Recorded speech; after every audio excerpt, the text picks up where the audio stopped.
Cozy Cole? Well, Cozy, of course, had already been with Louis when I first. He was a fixture at the Metropole, and we've talked about the Metropole, I think. He was in Red Allen's house band, which was there forever. The band with Higgy and alternating piano players, and Buster Bailey. So Cozy was, of course, a star of the band, and he was a tremendous drum technician. He and Gene Krupa had a school together, a drum school in New York, and I think he wrote some not book size but pamphlet size drum instruction thing. And needless to say, he was a great drummer. He kept absolutely accurate time. I mean, his time was so steady that tempo never changed on anything. And he was a great drum soloist, and he liked to solo. So I had heard so many long drum solos by Cozy that one time when he started to solo, just to, you know, as a kick, I went out and I went around the corner, and sort of halfway down the block, there was a place where you could get a hot dog or anything. So I got myself a hot dog and I ate it on the way back, and I went back into the Metropole, and there was Cozy, and he was still doing the solo. He was a master of what the drummers call rudiments, and I knew all that. And he was a very nice person, not very voluble, but when I interviewed him, he really had quite a bit to say.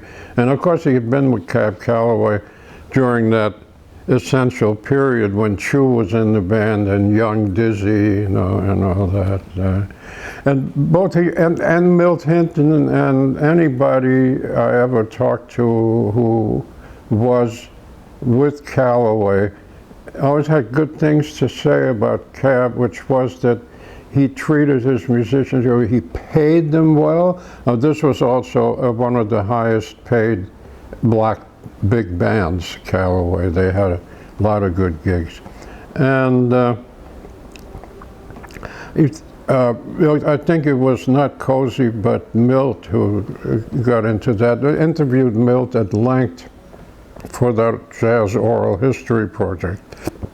But he said that when they were with Calloway in the 30s and early 40s, you know, when black bands, even when they toured on a circuit that involved major movie theaters, inner cities and so on, that they had a hard time, you know, finding hotels. They had to stay in some, you know, flop house-like places.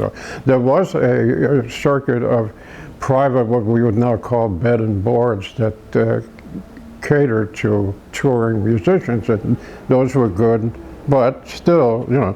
But he said when they toured with Calloway, they went on the RKO circuit. RKO had a whole chain of theaters. He said they were treated absolutely first class. The RKO, there was never any discrimination. There was no problem. They were treated just like the white guys. And it's good. That was very unusual for the period. They had a lot of problems on the road. All these interviews that were done for this Jazz Oral History project, which was funded by National Endowment for the Arts and started by the NEA Jazz Panel, which Martin Williams was on, and for a while Orrin Keepnews, though Orrin was a guy who didn't really like that kind of process, you know, just too impatient.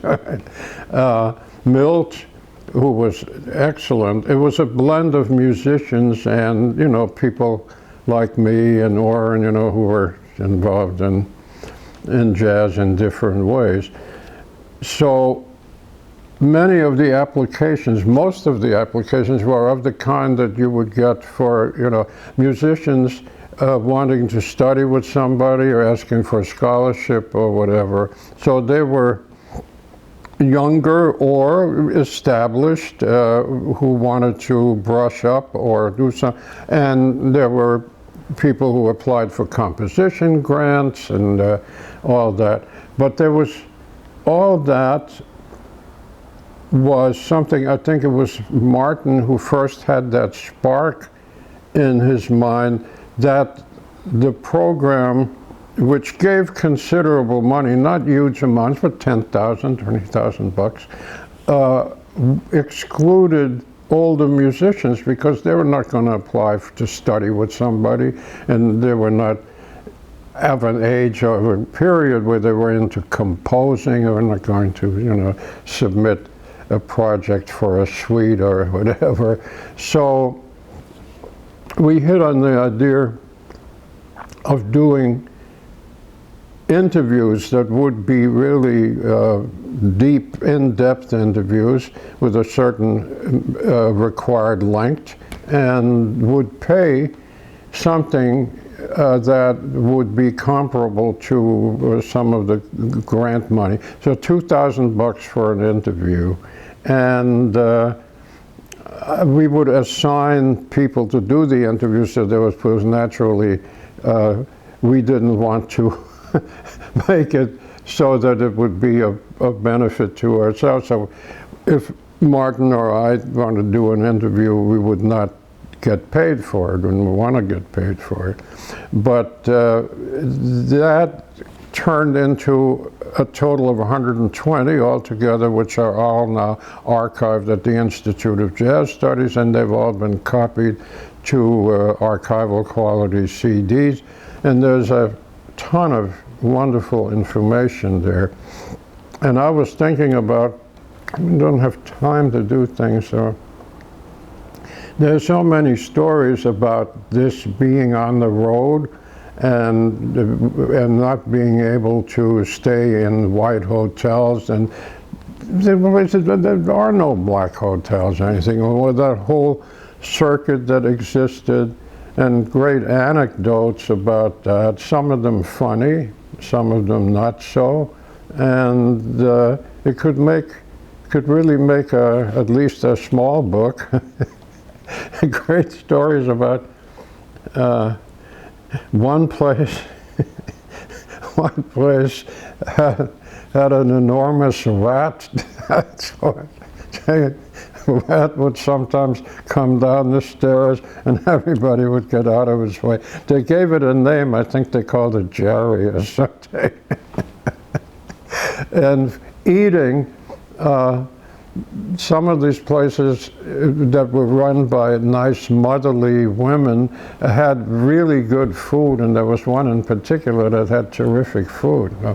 And Benny Carter, I think I may have said that before, was noted as a big eater. I had some first-hand experience of that. Even when he was in his 80s, he still put it away.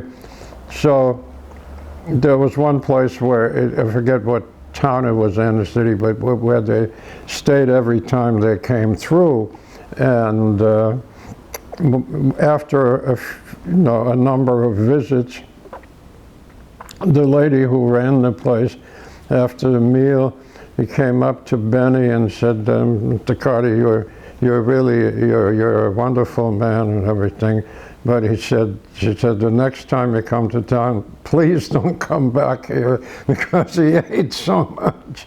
He ate up the profits."